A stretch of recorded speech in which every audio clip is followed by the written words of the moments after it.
여기 본문을 보자, 본문. 30강이죠?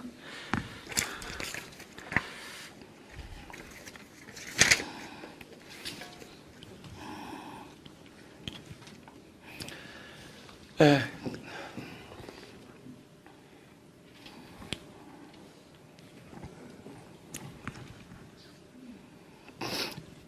제가 읽겠습니다. 나는 나의 사랑하는 자에게 속하였구나. 그가 나를 사모하는구나.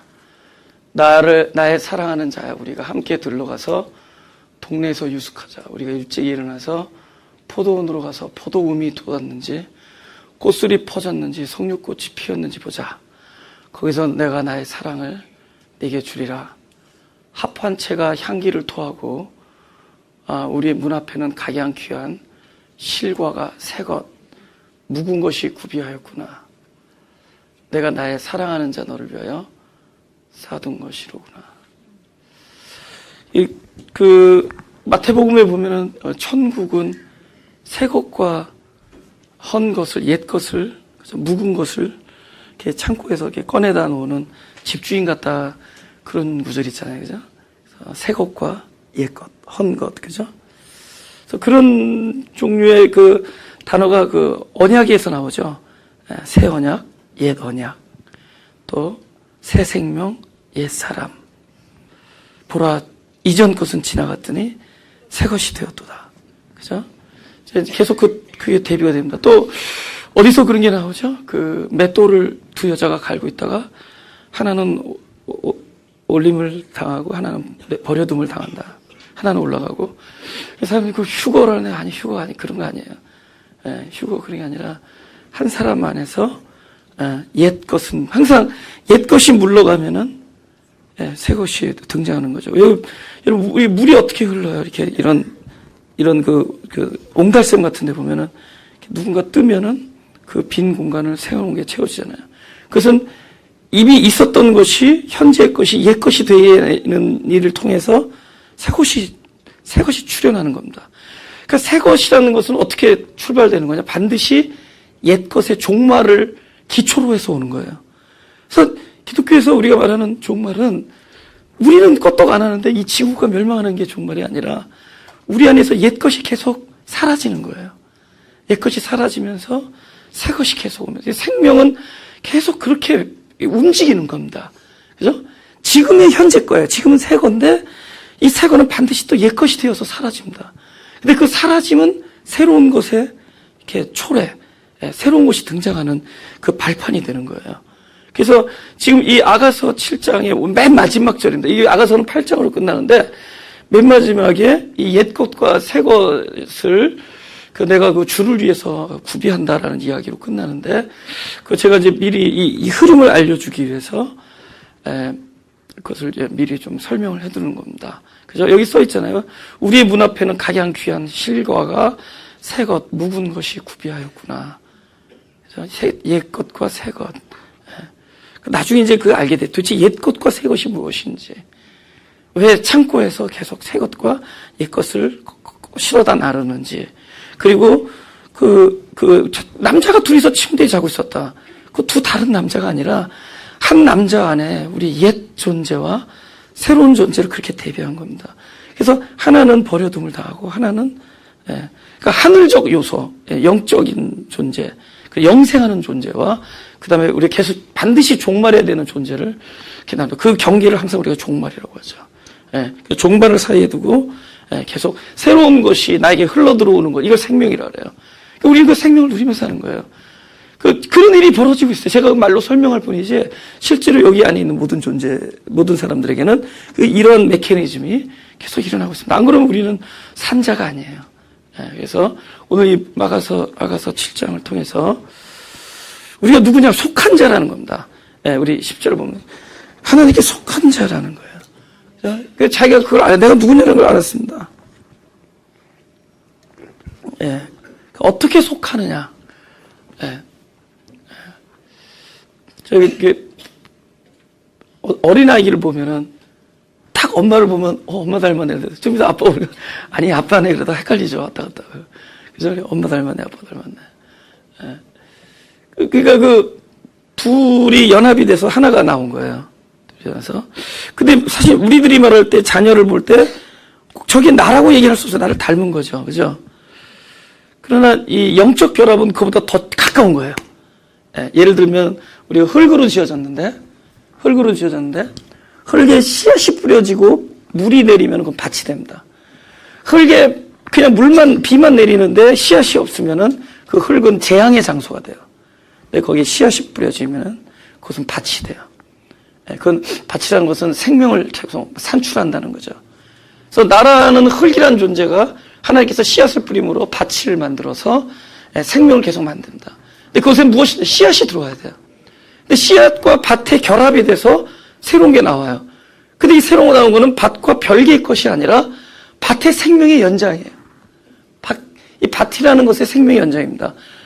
내가 너를 만들었다가 아니라 너가 나다 이거예요. 그러니까 우리 새 생명이라는 게 그 그리스도를 계속 그리스도의 생명을 탄생해내는 겁니다. 계속 그 생명이 씨앗이 들어와서 결합해서 하나를 만드는데 그 새롭게 태어난 내가 나의 자녀다 그렇게 얘기하지 않고 너가 나다. 나의 새 생명이다. 우리는 끊임없이 내 새 생명을 만들. 이 일은 예배를 통해서 이루어집니다. 여러분, 이 예배는 놀라운 하나님의 사역의 장소예요. 이걸 통해서 우리 계속 생명이 만들어집니다. 우리 못 볼 뿐이에요. 우리가 센스하고 못하고 있는 뿐이지 놀라운 결실이 맺어지고 있는 거예요. 근데 이것들을 도와주는 비로들이 있죠. 사건, 환경, 타인 이런 것들은 이것도 도와주는 거지 실제로 그 일은 말씀이 뿌려지는 데서 일어나는 거예요. 할렐루야? 내 옆집 사람, 그 사람이 사건의 주인이 아니에요. 어떤 사람이 이렇게 말했다. 이게 사건의 주인이, 이 전체, 이 사역의 중심에 있지 않아요. 어떤 사람이 나를 미워한다. 어떤 사람이 나를 괴롭힌다. 어떤 사람이 피해를 줬다. 이것이 문제가 아니에요. 그는 그냥 환경이에요. 옆에서 도와주는 겁니다.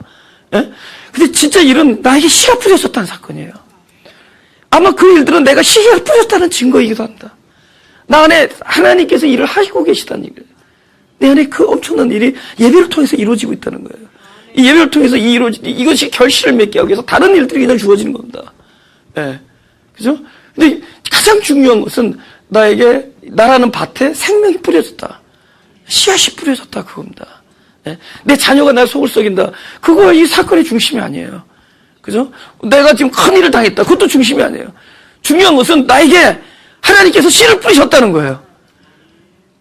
나에게 씨를 뿌리고 계신다는 것이고, 가장 중요한 일은 바로 그것이라는 겁니다. 나에게 생명의 일을 하고 계신다는 하나님께서. 다른 거는, 그런 거 있잖아요. 이렇게 밥을 하는데, 이렇게 불을 피우는데, 불이 약하니까 옆에서 막 부채질하는 거예요. 여러분 인생이 부채질하는 사람들 감사해야 돼요.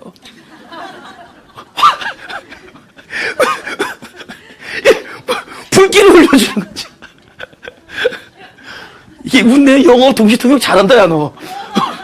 동시통역 잘하네. 이거 웃어, 우리. 하나가. 귀 꽂고 영어로 듣고 있거든. 잘하는데. 그래서 중요한 것은 하나님께서 씨를 뿌린다는 거예요. 우리는 그런 방식으로 하나님께 속한 자입니다. 새로운 생명을 탄생하는. 근데 이 탄생이라는 것이 쉽게 되어지는 게 아니에요. 밭도 힘들고 씨도 힘들어요. 그냥 아무 일 없이 편안하게 느긋하게 생명이 나오지 않아요. 씨는 벗겨지고 갈라지고 썩어지고 죽어집니다. 그 안에 있는 영원한 생명력이 밭과 결합하는 거예요. 밭은 그 자리가 빈 자리를 만들어줘야 돼요. 그 자리가 자기가 자리 차지하고 있던 그 자리, 자기의 주장과 나의 생명이 차지하고 나의 성품이 차지하고 있던 그 자리가 그냥 텅 빈 공간을 만들어줘야 돼요. 우린 그래서 부서지고 깨어지고 그 생명이 여기서 생명 노릇할 수 있도록 그 생명의 씨앗이 내 안에서 나와 결합해서 하나가 될 수 있는 그 빈자리를 만들어주기 위해서 밭도 그만한 애를 쓰고 있는 것이고 씨앗도 그 고통과 죽음을 통과하는 것이에요. 그래서 서로 쌍방의 죽음을 통해서 새로운 생명이 탄생되는 거예요. 이것이 영적인 해산의 수고를 하는 겁니다. 그죠? 그래서 여자한테 이런 거예요. 내가 너에게 잉태하는 고통을 크게 더하리니 너는 해산하는 수고를 가겠으며, 그죠? 남편은 너를 다스리고 너는 남편을 사모할 거예요. 이거는 그러니까 이런 새 생명들의 영적 메커니즘을 그죠? 앞으로 그냥 형상으로 있던 자가 앞으로 모양대로 살아가야 돼요. 그래서 그림자로 만들어졌다가 창조됐다가 앞으로 하나님의 그 그리스도의 영원한 생명을 담고 살아가는 자의 그 하늘의 삶의 메커니즘을 미리 얘기하는 거예요.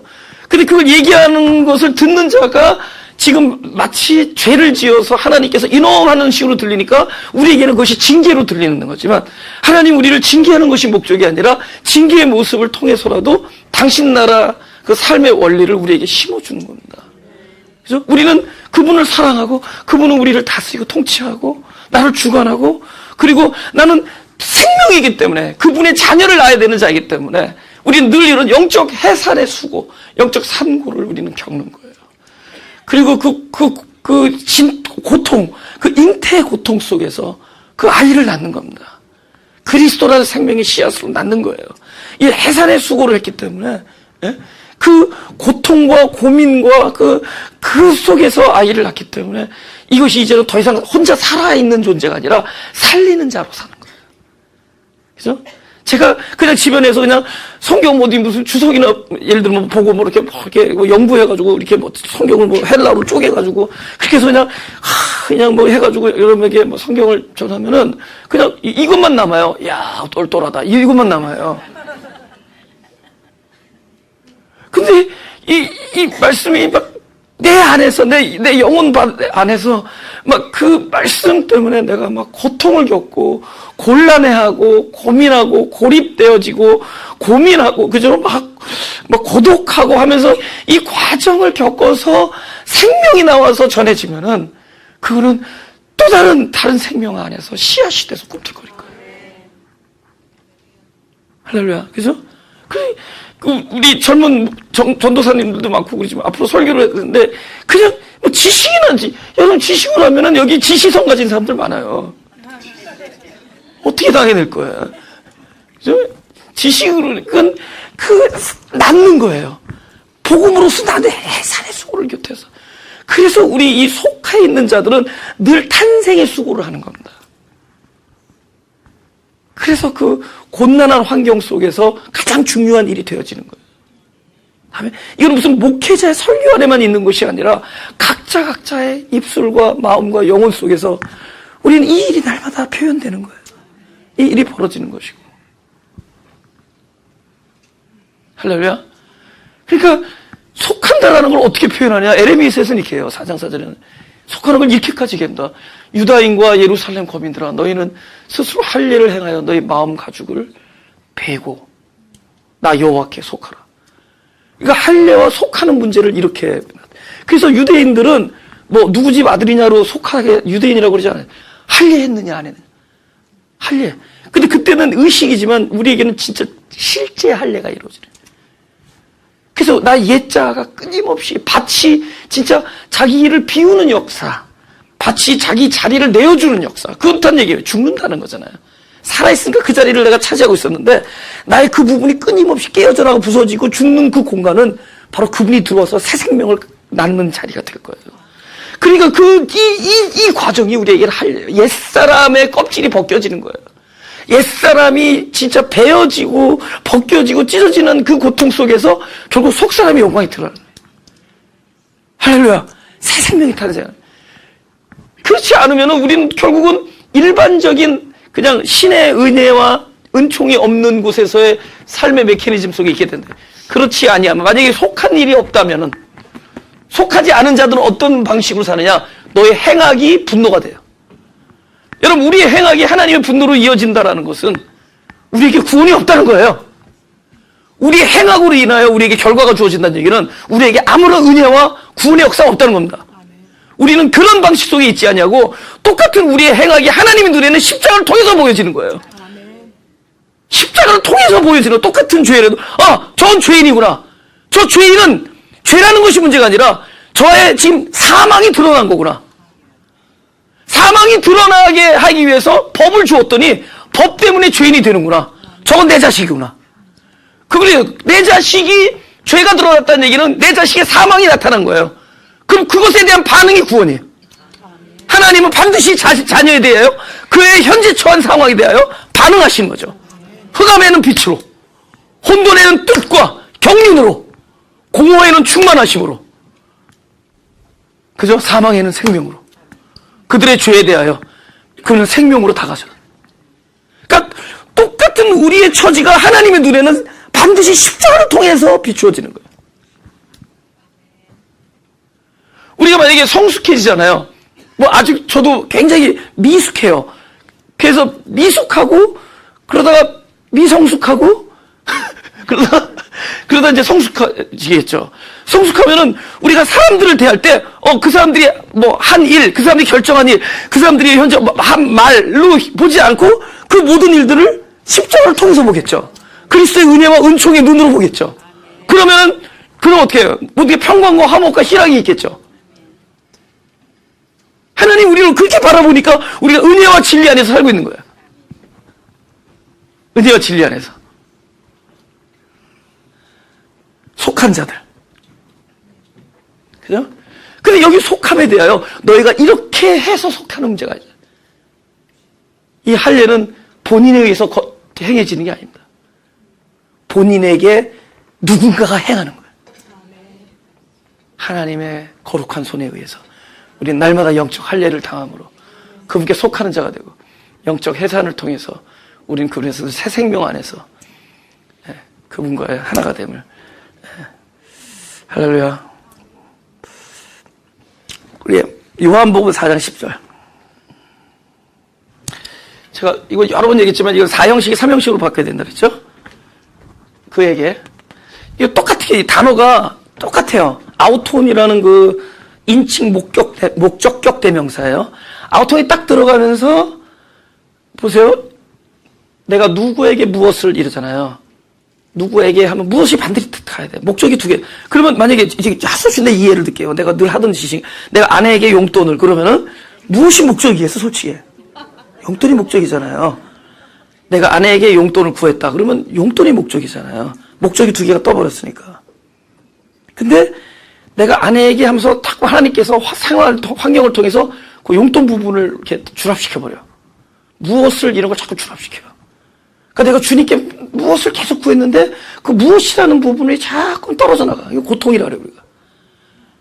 나중에는 무엇이 다 사라지고 나니까 딱 남은 게 그에게만 해요, 그에게. 그럼 그에게가 뭘로 바뀌는 거예요? 삼형식으로. 내가 그분만을 구하는. 그러니까 그에게 무엇을 하는데 그 무엇을 계속 떨어뜨려 놓으니까 나중에 남는 것은 그분만 남아요.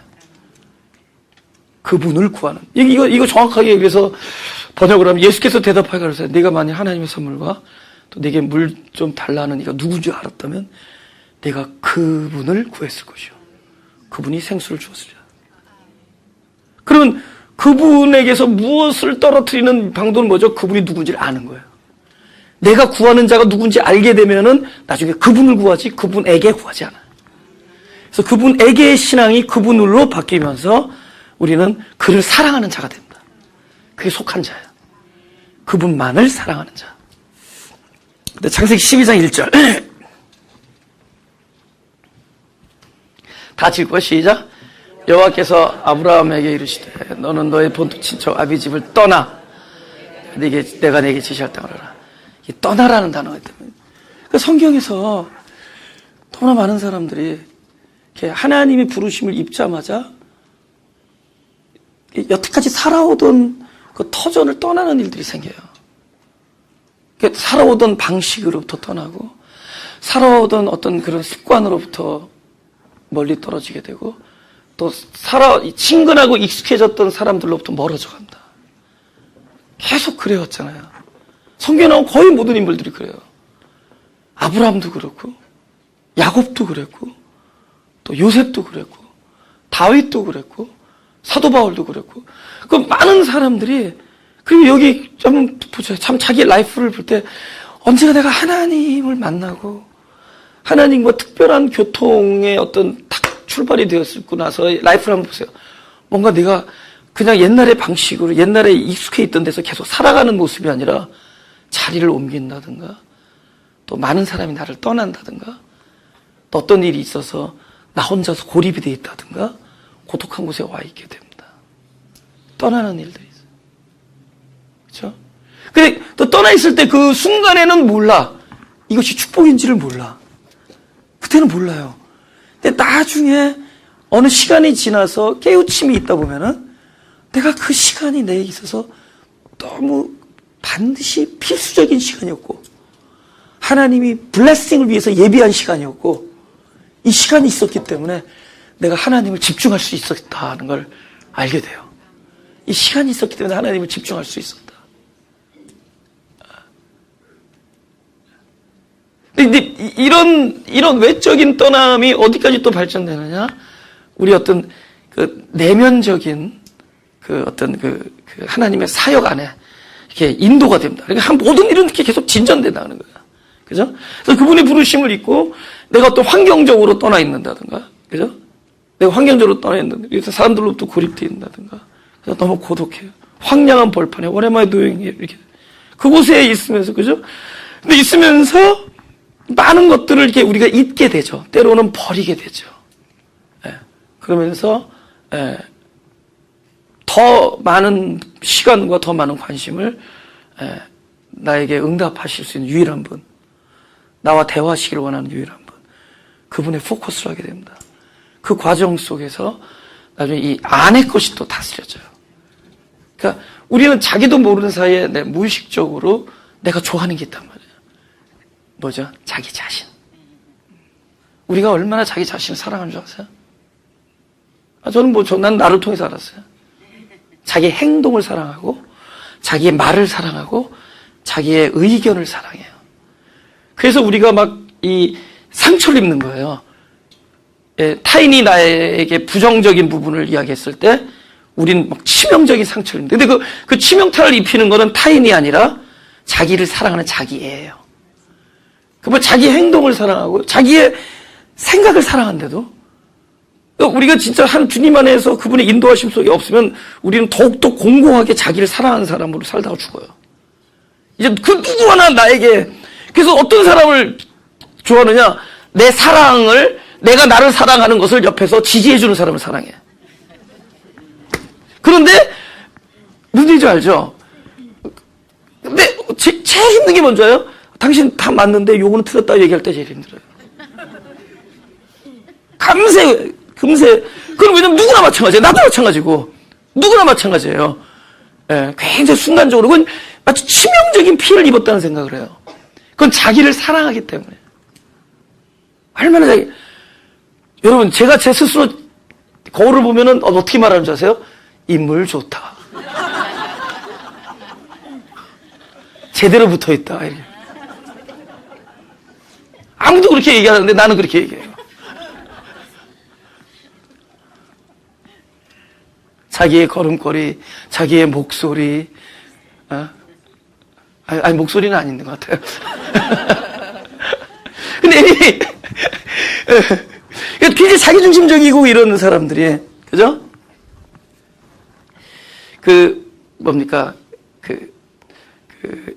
자기의 것을 하나하나 자기가 사랑하고 나의 관심, 나의 목적, 나의 생각, 이런 것들을 하나하나 접게 할 수 있는 좋은 곳이 바로 이 고독의 현장이에요. 아무도 그것을 함께 박수 쳐줄 사람도 없는 곳. 그리고 나의 관심이 그들과 이렇게 맞닥뜨려서 함께 무엇인가 이렇게 의리투합되는 그런 일들이 없는 곳. 그래서 무의식 속에서 내가 내 생각에 사로잡혀서 추진하고 있던 거. 뭔지 모르지만은 이 무의식적으로 이런 일이 되어질 때 기쁘고, 이런 일이 될 때 안 기쁘고 하는 것들이. 그래서 나를 짓누르는 이 불안감이 무엇이냐? 내가 자기를 사랑하는 자기 중심에 있는 그 자기가 원하는 것에 뭔가 방향이 안 맞아 들어갈 때 우리는 불안과 불확실과 어떤 이렇게 평화롭지 않은 것을 계속 센스해 나가는 거예요. 근데 이 고독의 현장, 이 광야라는 곳, 그곳에서는 그런 것들이 하나하나 무가치한 곳이 되는 거예요. 여러분, 메뚜기밖에 없는데 내 의견이 뭐가 중요해? 그죠? 바깥에는 그냥 바람에 흩날리는 갈대밖에 없는데 나의 스타일이 뭐가 중요하고, 나의 의견과 나의 생각과 나의 말이 뭐가 이렇게 중요해? 내가 잘생기고 못생기고 이게 뭐가 중요해? 오로지 여기서 나의 음성에, 나의 내면적 음성에 대꾸하실 수 있고, 그것에 관심을 가지고 나와 함께 응답하실 수 있는 유일한 분을 센스하게. 이 존재가 센스를 하기 시작해. 그래서 자꾸만 외적인 무가치하고 쓸데없던 거에 우리가 계속 포커스했던 삶의 방식이 하나하나 정리가 되기 시작해요. 지금 누가 하나님께 속한 자들에게 일어나는 그 외로움과 고독에 대해서 제가 설명해 드린 겁니다. 그 과정을 통해서 우리 아랫사람이 계속 뭔가 감각해 나가는 거예요. 그분을 집중하고, 그래서 듣지 못했던 음성도 듣게 되는 거예요. 수리수리 마술 이런 거 알고 있잖아요. 그 내면의 음성, 그분의 향기를, 그분이 그 날마다 토해내는 그 향기와 사랑의 음성을 우리가 감각하게 돼요. 더욱더 예민해지고. 그리고 이 방해하는 것들, 그것이 결국 자신이었다는 걸 깨달아요. 하나님과 나와의 관계를 방해하는 것이 누구냐? 바로 자신의 욕심이고 자신의 관심이고 나의 목적이었던 그런 것들이 무가치하게 느껴지면서 하나하나 차단돼요. 주님께 속한 자들은 바로 이 과정을 통해서 더욱더 속한 자니까 그분과 교통하는 자가 될 거예요. 속한 자가 교통하는 자. 그건 물론 외적으로 어떤 이게 사람들이 시간을 정해놓고 큐티하거나 하면서도 되겠지만은 이거는 외적인 우리의 행위보다는 사실은 존재 안에서 이 본능, 영적 본능 안에서 이 안에서 이루어지고 있는 것이 더 많습니다. 할렐루야? 우리의 외적인 행위를 통해서 이루어지지 않아요. 이루어지지 않는다고 하지 말라는 게 아니라 그렇게 해서 이루어지는 것이 아니라 이거는 예배를 통해서 이루어집니다. 예배를 통해서 바로 말씀이 들어가면서 하나님의 전능하신 영적인 기운이 우리 안에서 존재를 그렇게 감각적인 자로 만들어놔요. 그래서 우리는 텔레비를 보고 영화를 보고 책을 읽고 웃기도 하고 울기도 하고 이거는 아직 그 행위가 아직 우리의 영적인 존재를 어떻게 만들어내질 못한다. 그래서 바깥 부분만 우리의 어떻게 약간의 변화를 줄 뿐이에요. 그러나 이 신령한 예배는 주님의 영혼밭에 말씀을 뿌리고 그리스도가 천지를 만드신 그리스도가 말씀으로 내 영혼의 당도에서 나와 연합되어서 하나 되어진다는 것은 결국 우리 존재를 너가 친척집을 떠나 내가 지시하는 땅으로 우리를 만들어 나가는. 그래서 젖과 꿀이, 여러분 젖과 꿀이 어디 흘립니까? 석유밖에 안 났어요. 거기 갔더니 그 석유라는 땅으로 가서 우리를 앉혀놓고 우리 이 사람 황량한 사막에서 젖과 꿀이 흐르는 사람으로 이런 방식으로 만들어. 그래서 그분에서 나오는 그 향기를 맡을 수 있고 내가 무엇을 바라봐야 되고 무엇에 헌거해야 되고 무엇에 애통해야 되고 무엇에 갈급해야 되는지를 나에게 내 영적인 눈과 귀와 마음의 감각을 열어주는 일을. 이 예배를 통해서 이루어진대요. 이 예배를 통해서 그런 일들이 이루어지는 거예요. 그리고 십자가의 그 해산의 고통을 통해서 그리스도가 말씀이 되어서 내 안에 주어질 때 우리 영적인 밭이 나의 부서짐과 깨어짐과 겸손함으로 그것을 마주 대할 때 우리 영혼은 점점 그분이 지시하는 땅으로 계속 다가서는 거예요. 이래서 성숙이 이루어집니다. 그런 방식으로 우리를 키워왔기 때문에 결정적인 순간에 사람이 나가지 아니고 그 안에 있던 생명이 뛰쳐나가는 거예요.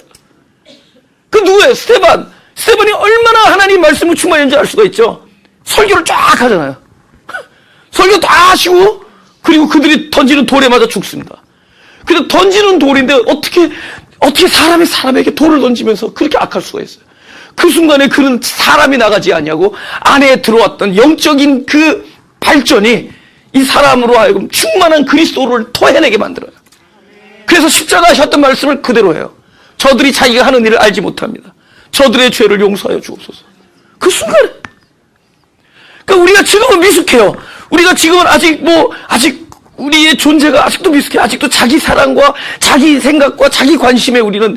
근데 이런 것들이 하나님이 역사하신 말씀이 우리를 인도하는 과정에서 하나하나 제거되고 부서지고 때로는 외면되어지고 고립되어지고 환영받지 못하고 하면서 우리의 존재가 완전히 그분만을 구하는 자, 그분만을 향해서 귀를 여는 자, 그분만을 원하는 자, 이런 사람으로 변하면서 점점 감각이 열리기 시작합니다.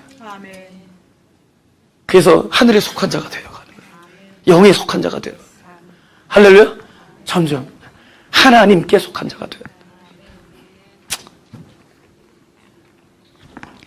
네, 우리 본문 넘기죠.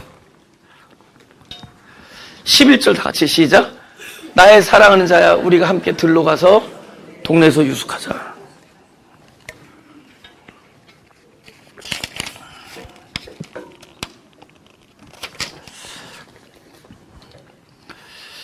들이라는 것이 아까 그랬잖아요. 사람이 자기 자신에게 묶여 있어요. 사실 나를 묶는 제일 큰 세력은 뭐냐? 자기 자신입니다. 여러분 그 악한 영이 있잖아요. 악한 괜찮아요. 아니 왜 이렇게 사람들 세수 안 한다 할 때 내 안경이 더러웠어. 지난번에는 온 세상이 어둡더라고요. 집에 와서 선글라스 벗은 걸 잊지 벗는 거니까. 자기 때문인데.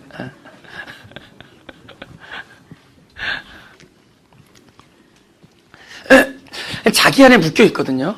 근데 그분 안에 속해 있는 자는 그 묶여 있는 자를 자꾸 바깥으로 끄집어내요. 하나님이. 그래서 들로 내버려. 들로. 근데 재밌는 거는 이 여자가 그리스도와 말씀을 많이 나누다 보니까 7장에 와서는 그리스도가 자기한테 한 말을 자기가 계속 해요.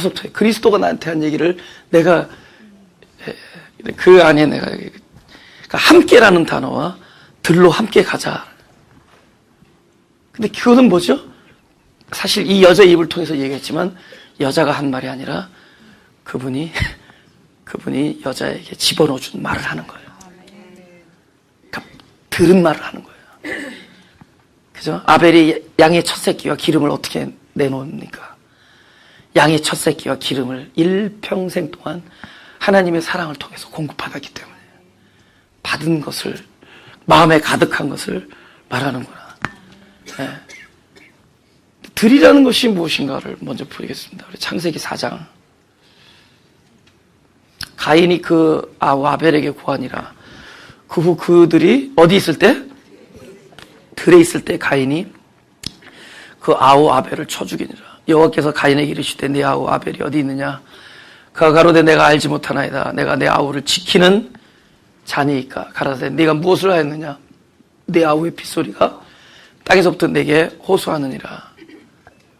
그러니까 지금 집에서 죽이지 않고 들에서 죽여요. 네. 들이라는 것은 무엇이냐?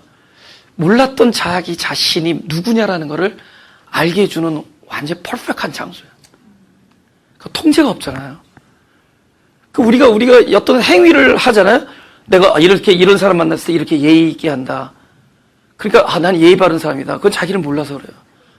둘이서 한번 빨개 벗겨놓고 사막에 한번 갖다 놔 그래요.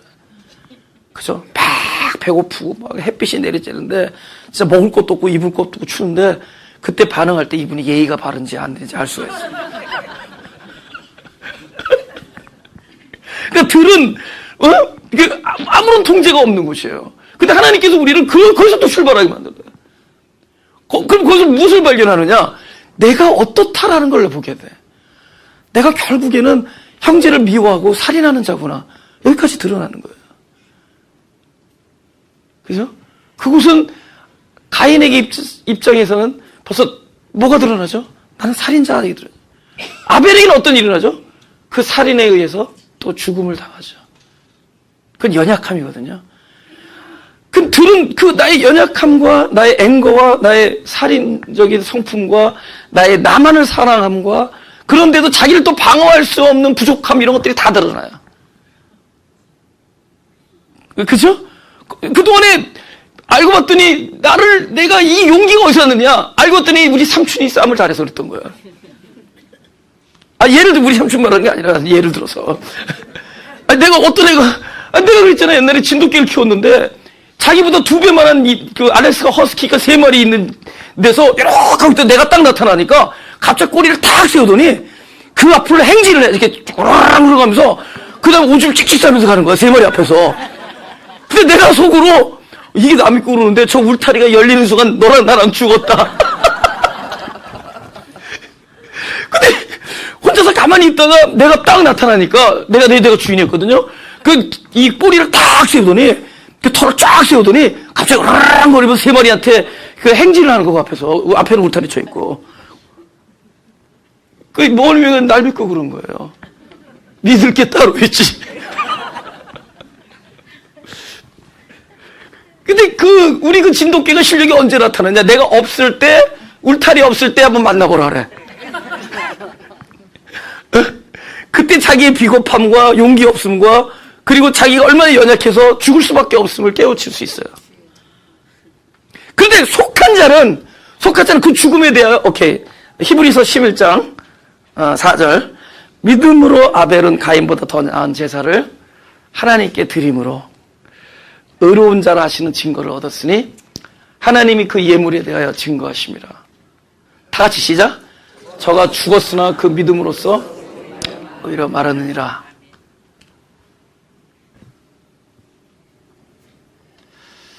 더 나은 제사를 도대체 그 예물이 뭘까?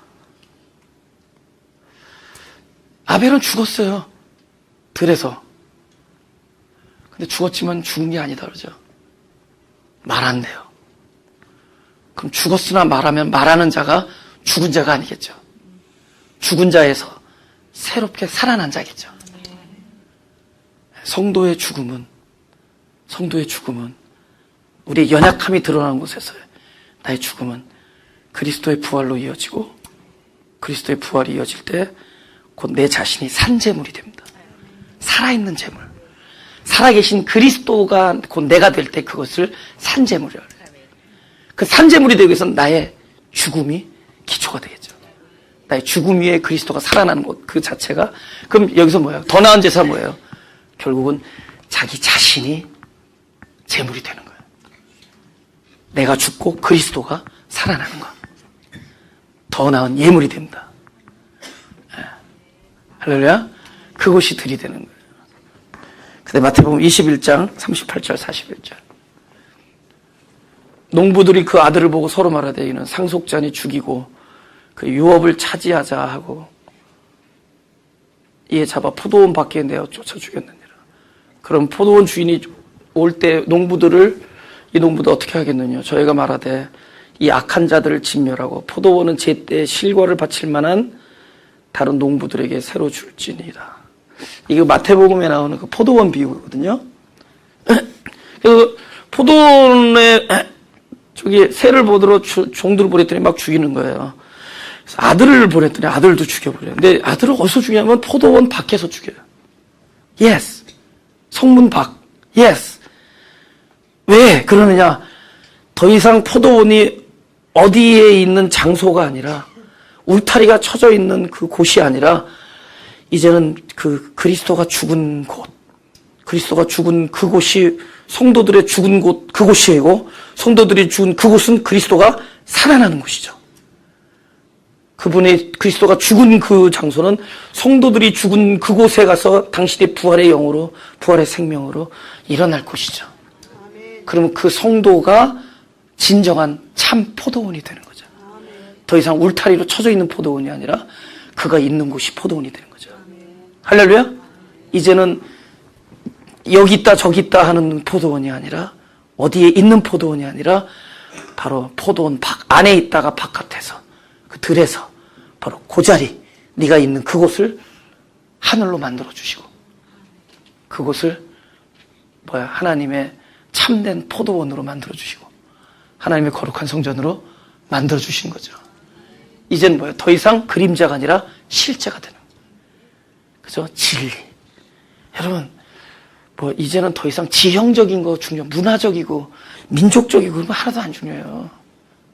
이미 그 2000년 전에 해결했는데 지금 문화 복구가 일어나고 있잖아요. 하나님께서 어느 민족을 특별히 그런 말이 현혹되지 말아요. 어느 민족 특별히 하지 않아요.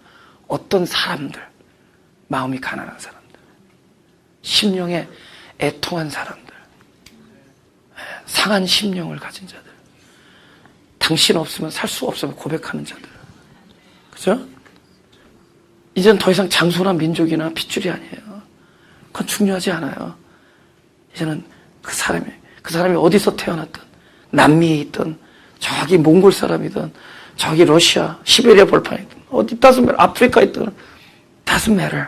이제는 그 사람이 포도원이냐, 그 사람이 속한 자냐, 그 사람 안에서 일합니다.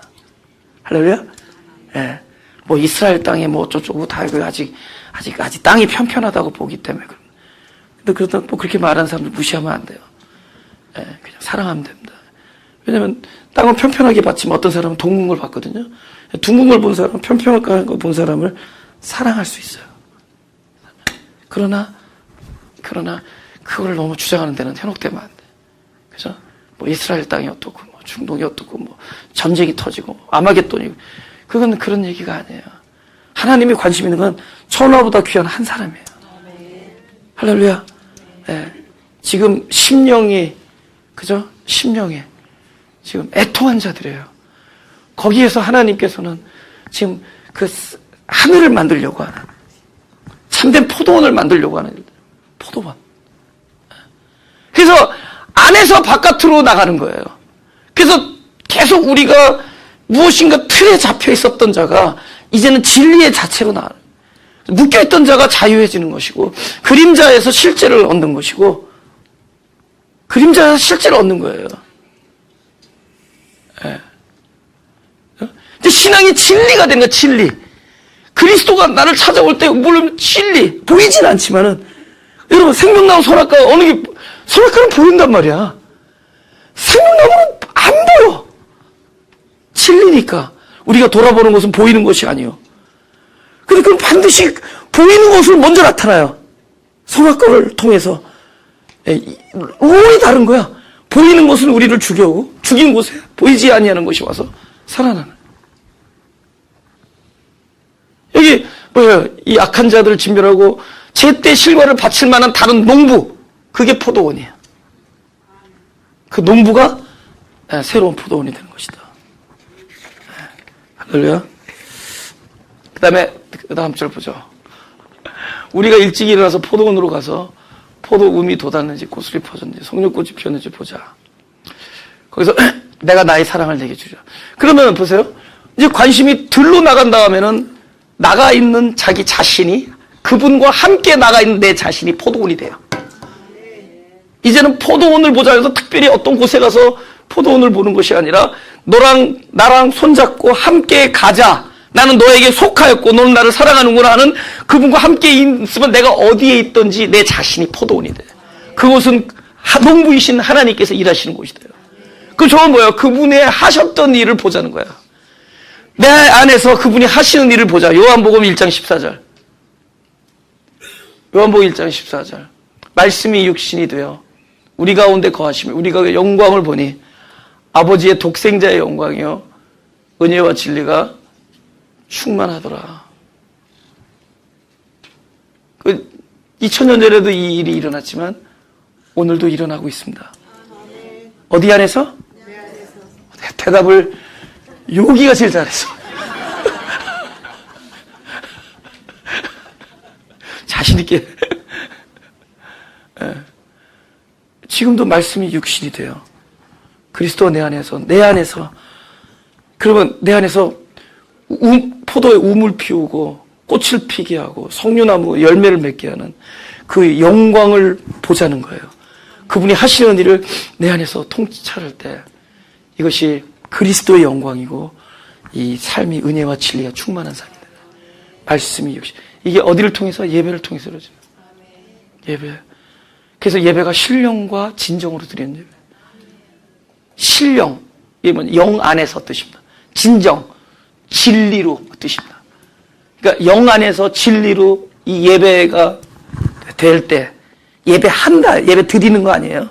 그냥 우리가 한국말 표현이 드리는 거지 우리가 뭘 드릴 수 있겠어요. 예배는 그분이 하시는 일인데.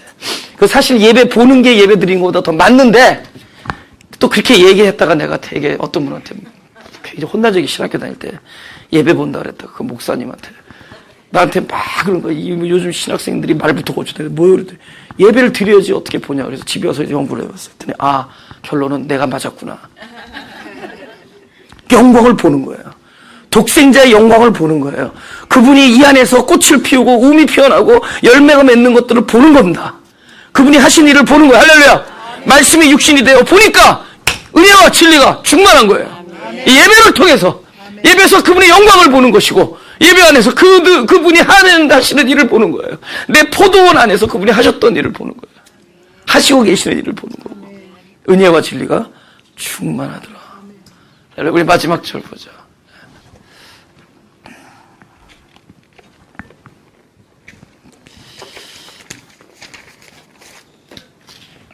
마지막 절. 본문 마지막 절. 아, 이건가요? 아, 맞다. 합한채가 향기를 다 같이 읽어보죠. 시작. 합한채가 향기를 토하고 우리의 문 앞에는 각양 귀한 실과 새것 묵은 것이 구비하여 내가 나의 사랑하는 자 너를 위하여 쌓아둔 것입니다. 그쵸.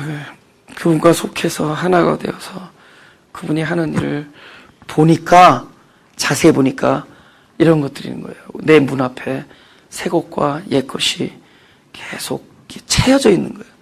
그럼 이게 뭔가가 중요해요. 도대체 뭘 말하는 건가요? 일단 무엇을 쌓는지 한번 봅시다. 마태복음 6장 20절.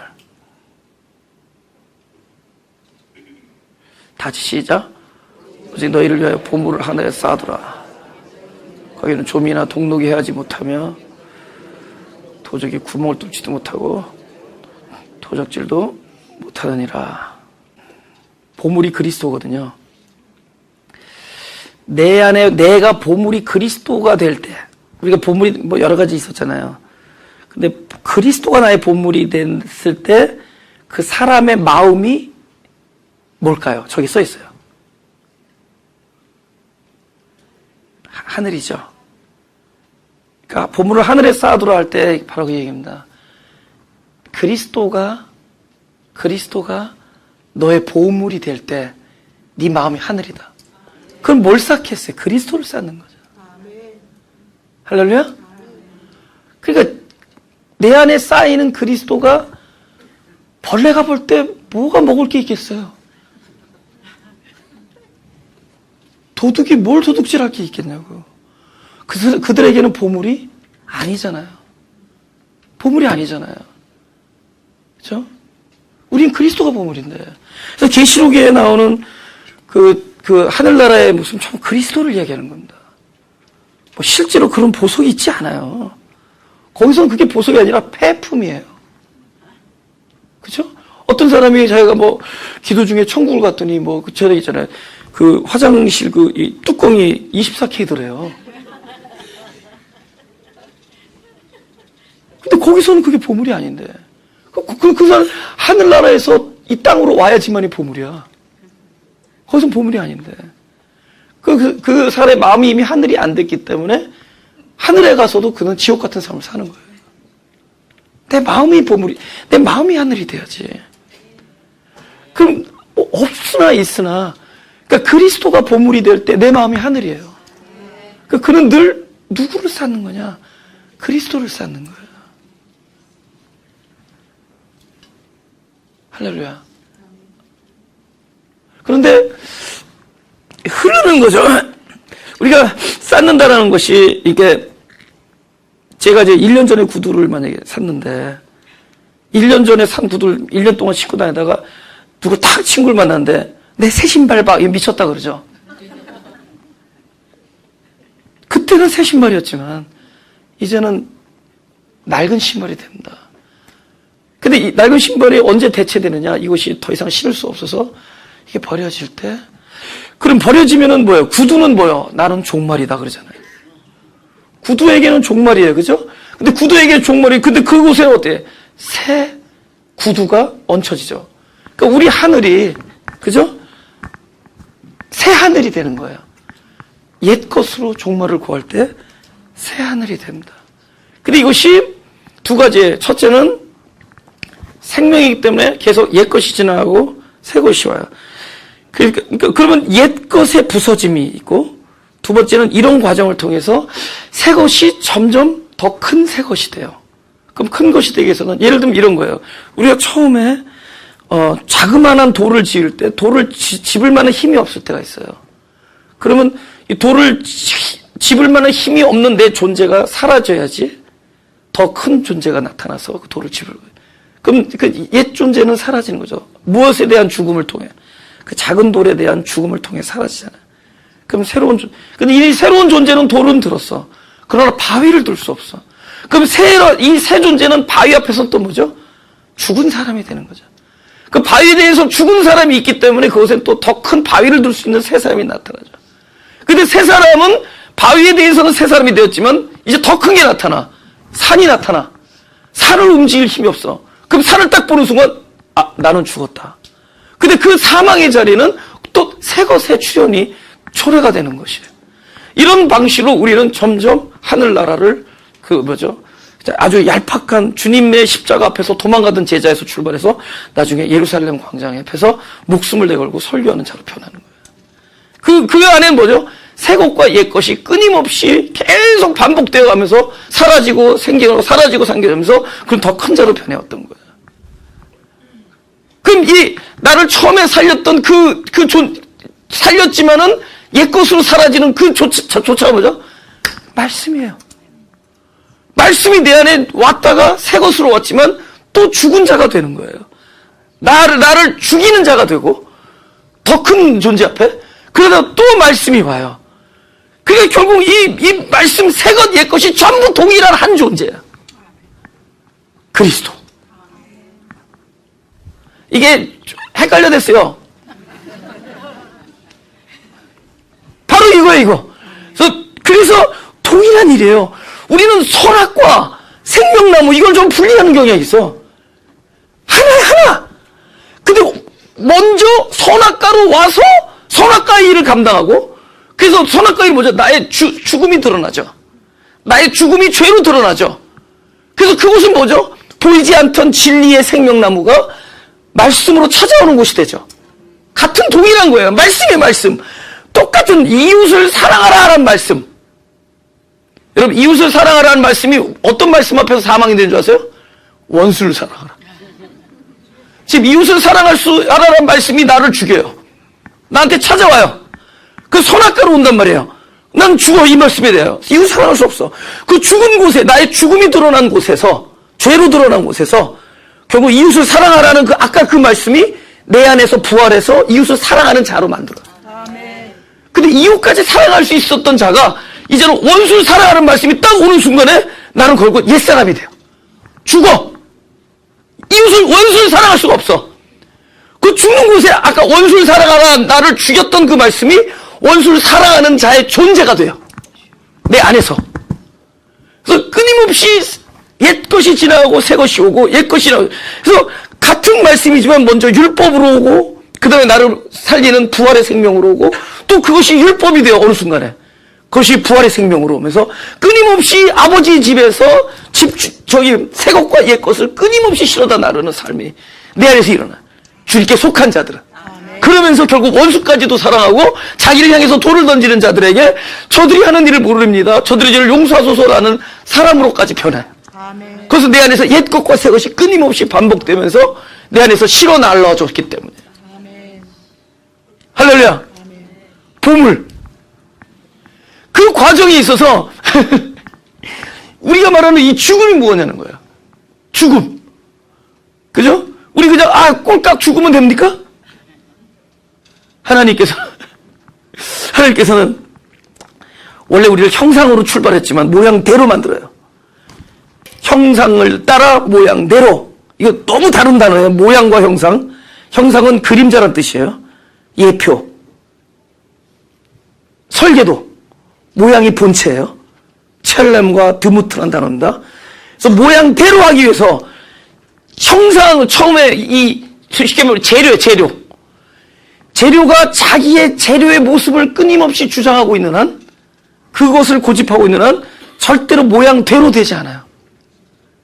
이것은 어떠한 깎임이 있어야 돼. 부서짐이. 만약 이것이 쇳덩어리였다 어떻게 돼요? 고열을 가해서, 열을 가해서, 불을 지펴서 이것을 녹여야 돼요. 철이 딱딱한 자기의 무용을 자랑하고 있는 한 그는 늘 형상의 자리에만 있을 뿐이지 하나님이 만드시고자 하는 모양이 이루어지지가 않아요. 그 모양이 되기 위해서는 이 철은 뜨거운 그 용광로를 통과해야 돼. 거기서 날마다 죽음이라는 그 고통 속에서 자기의 모습이 부서지는 거예요. 나무는 깎이고 돌은 부서지고, 그렇죠? 이런 모양을 갖춘 것들이 부서지고 깎이고 녹아지고 할 때 그것들이 그러니까 우리가 말하는 실제적인 죽음이죠. 그 녹아지는 죽음이 결국은 나중에 모양대로 만드는 그분의 설계에 의해서 완성되어져. 그러면서 이 생명은 계속 뭐죠? 너희를 위하여, 여기 뭐죠? 마지막에 너를 위하여 쌓았느니라. 여기 아직 놔둬보세요. 여기서 너희를 위하여가 목적이에요, 결과예요? 잘 모를 때는 두 번째 물어본 게 답이에요. 다른 거야. 우리를 위해서 우리가 한 게 아니라 어느 날 그리스도가 나의 보물이 됐더니 이 모든 것이 나를 위한 것이 됐다. 할렐루야. 이 싸움, 이 쌓여짐,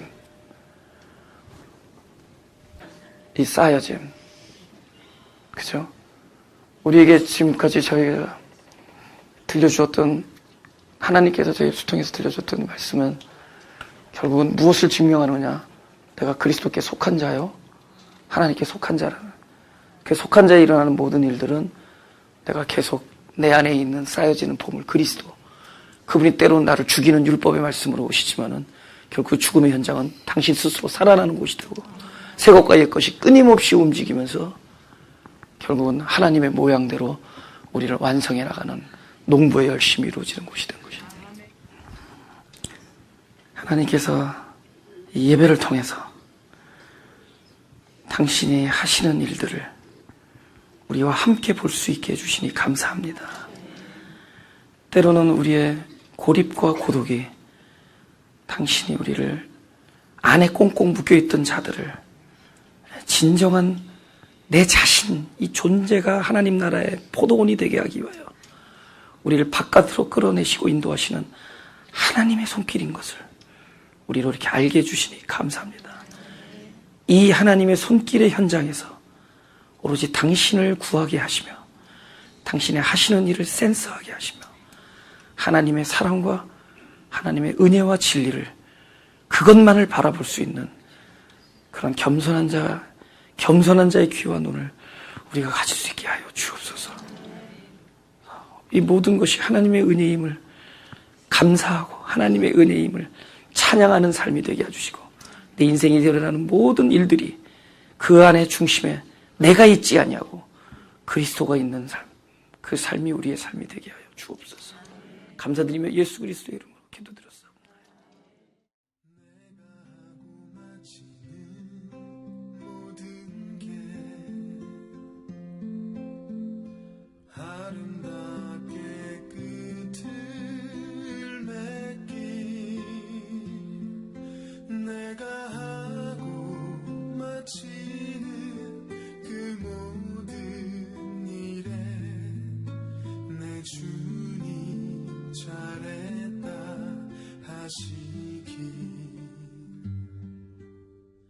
내가 어제 지나온 자리에 나의 주님 발자국 남기 내가 안고 일어서 그 모든 곳에 구원의 꽃이 피기 주께서 내 삶의 마침표 찍으실 때 맺으